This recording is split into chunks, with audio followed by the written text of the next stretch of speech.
Loïc Hervé, comment le sénateur que vous êtes a-t-il pris la création d'une commission qu'a annoncé Jean Castex pour réécrire cet article 24 ?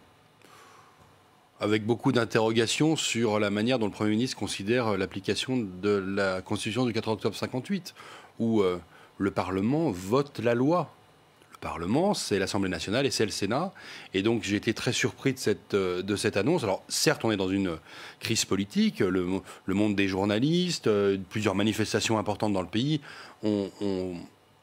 sont montés au créneau contre cet article 24 et d'ailleurs contre le projet de loi plus généralement, parce qu'il ne faut pas non plus occulter qu'il y a tout un projet de loi complet qui s'appelle le projet de sécurité globale. Vous considérez que c'est une méconnaissance du Parlement ou que c'est une maladresse ? C'est une tentative malheureuse de sortir d'un faux pas. Mais comme l'a rappelé le président du Sénat, nous aurons le texte. Quitte à déposséder le Sénat, donc. Nous avons le texte déjà. C'est-à-dire que Marc-Philippe Daubresse et moi-même sommes co-rapporteurs de ce texte de loi. Nous avons déjà commencé nos auditions et nous avons déjà commencé à réfléchir sur une nouvelle rédaction de l'article 24. Donc je veux dire, c'est superfétatoire. Est-ce que vous estimez que vous allez pouvoir travailler vraiment normalement sur ce texte ? Est-ce que vous faites confiance à Emmanuel Macron qui donc l'a promis aux sénateurs lors d'un déjeuner cette semaine ? Moi je crois que le rôle du Sénat, mais c'est valable pour ce problème-là comme pour d'autres, le rôle du Sénat est de faire retomber la pression.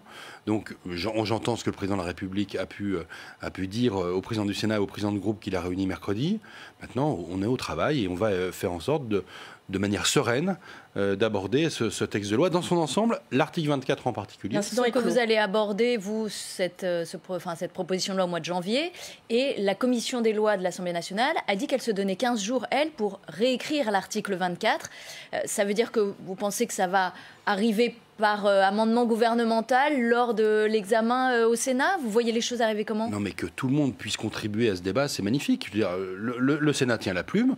Si les députés veulent faire des propositions, eh bien, les rapporteurs au Sénat analyseront les propositions des députés, de Christophe Castaner, d'Olivier Belge, de Patrick Mignola, des parlementaires que je connais par ailleurs. Bah, écoutez, la démocratie, c'est aussi la proposition. Mais c'est nous qui gouvernemental, vous le prendriez mal ou pas ? Mais l'amendement gouvernemental, s'il est bon, il sera voté. S'il n'est pas bon, il sera rejeté par le Sénat. Enfin, je ne me pose même pas la question en ces termes. On évoque 3 présidents de groupe de la majorité à l'Assemblée nationale qui disent on va proposer une nouvelle rédaction.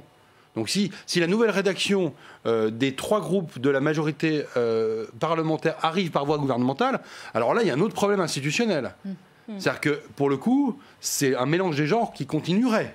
Donc pour vous, il ne peut pas y avoir d'amendement gouvernemental. Il peut y avoir un amendement du groupe LREM RDPI au Sénat. Oui. Il peut y avoir aussi un amendement des rapporteurs. Il peut y avoir plein de choses qui peuvent se passer. D'ailleurs, on n'est même pas sûr que ce texte arrive en fin janvier. On parle maintenant du mois de mars. On peut vraiment avoir un dérapage aussi, mais qui peut servir d'ailleurs un moyen terme à trouver pour cette rédaction de l'article 24. Justement, vous avez entamé vos travaux et vos auditions avec votre co-rapporteur, Marc-Philippe Daubresse. Qui est-ce que vous entendez auditionner, notamment sur cet article 24 ? Alors, on veut entendre tous ceux qui ont quelque chose à dire sur cet article 24. La conférence des procureurs, les directions du ministère de la Justice ou du ministère de l'Intérieur, des universitaires, tout un tas de personnes qui peuvent avoir quelque chose d'intéressant à nous dire et surtout à proposer une rédaction mieux calée juridiquement. Oui.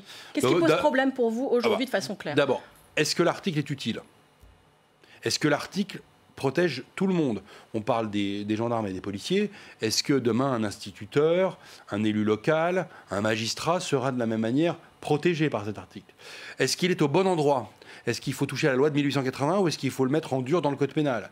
Est-ce qu'en le mettant dans le code pénal, on ne crée pas un renforcement des sanctions à l'égard des auteurs, qui serait peut-être trop important par rapport à l'objectif que l'on veut atteindre ? Enfin, toutes ces questions qu'on se pose avec Marc-Philippe Daubresse, qu'on se pose ouvertement, qui sont des questions qui sont sur la table. On est éclairé par tous ceux qui ont quelque chose à nous expliquer. Et donc, on fait simplement notre travail de parlementaire. Vous avez commencé par dire, on se demande s'il est utile. Est-ce qu'il ne faudrait pas tout simplement le supprimer ? Il y a un article 25 dans le projet de loi séparatisme qui est très proche de cet article 24. Est-ce que c'est nécessaire d'avoir 2 articles ?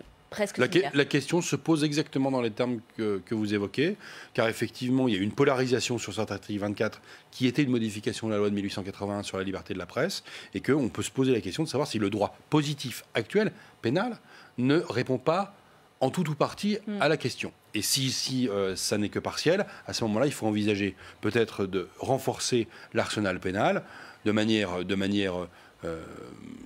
marginale ou de manière beaucoup plus importante. Et ça, ce sont des questions qui se posent. Mais encore une fois, on doit avoir un débat serein.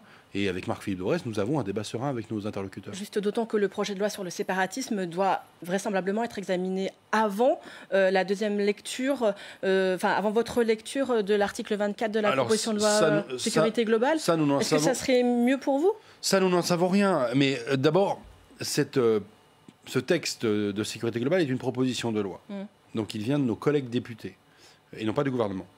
Alors, en tout cas, pas officiellement. Oui. Et il n'a pas été soumis au Conseil d'État, il n'a pas été soumis à la CNIL. Tandis que le projet de loi que vous évoquez, qui est celui sur le séparatisme, on ne sait même plus comment l'appeler, mais disons sur le séparatisme, celui-là est un projet de loi qui permet de... Qui sera donc plus bordé juridiquement, vous voulez dire? Je l'espère.